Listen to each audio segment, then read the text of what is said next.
देखो उस बंदे ने मेहनत की होती है भाई। और हाँ, सब्सक्राइब और लाइक करने के पैसे थोड़े ना लगते हैं यार। भाद्र पूर्णिमा है। 7 सितंबर रविवार भाद्र पूर्णिमा है और चंद्र ग्रहण का महापर्व भी है। सूतक कल दोपहर 12:57 से सूतक आरंभ हो जाएगा। मोटा मोटी समझना चाहिए कि 12:30 से सूतक का काल आरंभ हो जाएगा। वैसे 12:57 समय है, लेकिन अपने को 12:30 से मानना चाहिए, जिससे कि सूतक के पूर्व की जो तैयारी है वो 12:30 तक कर लें। अपनी शिखा में कुशा धारण कर लें। जो भी सूखा सामान है उसमें कुशा डाल दें। सामान है उसमें कुशा डाल दें।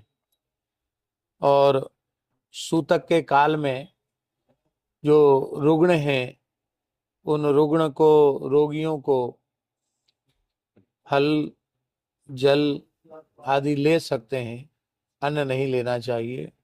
ग्रहण काल में सर्वथा जल भी नहीं लेना चाहिए, मलमूत्र का त्याग भी नहीं करना चाहिए। और रात्रि को 9:57 पर चंद्र ग्रहण का स्पर्श हो जाएगा। मध्यकाल रात्रि 11:42 पर होगा और मोक्ष काल रात्रि को 1:29 पर होगा। तो ग्रहण के स्पर्श से अर्थात रात्रि को 9:57 से रात्रि को 1:29 तक एक आसन से बैठकर अपने गुरु मंत्र का जप करना चाहिए। जो उस काल में गुरु मंत्र का जप करेंगे उन्हें पुरस्चरण का पुण्य प्राप्त हो जाएगा। जिस किसी भी मंत्र का जप किया जाता है उसका पुरस्चरण हो जाता है। तो यह ग्रहण का काल अत्यंत पवित्र काल है। इसमें शयन नहीं करना चाहिए, भोजन नहीं करना चाहिए, स्त्री का स्पर्श नहीं करना चाहिए सकाम भाव से। स्त्री हो पुरुष हो सबको सावधान होकर के साधन करना चाहिए, क्योंकि ग्रहण काल का पुण्य अक्षय होता है। सर्वम गंगा समम तोयम सर्वे व्यास समाद्विजा।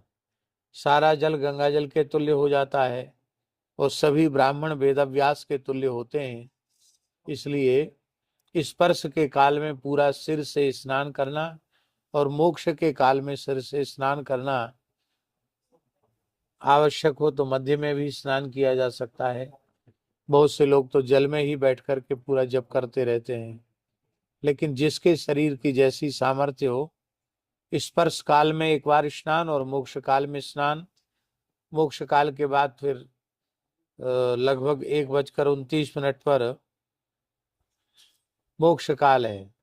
तो स्नान करते करते 2-2:30 बज जाएगा।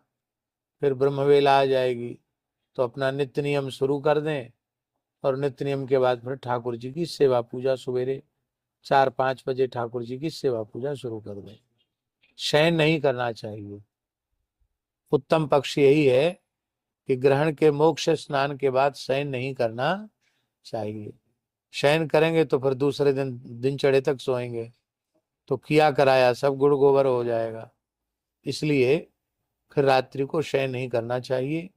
1:30 के बाद स्नान करके अपना नित्य नियम करके, क्योंकि ग्रहण के बाद बहुत कुछ आवश्यक शुद्धि भी होती है। कपड़े धोना, धुलाई, सफाई सब होता है कार्य, यज्ञोपवीत बदलना। फिर भगवान का अपना नित्य नियम करते करते भगवान के उठाने का समय हो जाएगा। 3 बजे से भगवान की 4 बजे से सेवा शुरू कर दें। प्रेम से भगवान की सेवा करें। जिनको आवश्यक हो शरीर की दृष्टि से वो दिन में मध्याह्न में 1 घंटे 1.5 घंटे सो लें, पर्याप्त है। तो ये ग्रहण का काल देखो उस बंदे ने व्यर्थ मेहनत नहीं की करना होती है भाई। चाहिए और ग्रहण हाँ, की। सब्सक्राइब और लाइक करने के पैसे थोड़े ना लगते हैं यार।